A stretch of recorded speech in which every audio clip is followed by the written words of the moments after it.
Donald Trump a dit qu'il s'entretiendrait avec les gouverneurs des États avant de faire son annonce et que certains États pourraient rouvrir plus tôt que d'autres.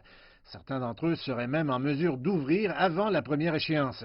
En plus de cela, le président a à nouveau parlé de sa décision de supprimer son financement de l'Organisation mondiale de la santé. Il a réitéré ses attaques à l'encontre de l'organisation, arguant que la réponse de celle-ci à l'épidémie était la cause de la suppression de son financement. Le président a aussi menacé d'ajourner les travaux du Congrès afin de remplir les vacances dans son administration.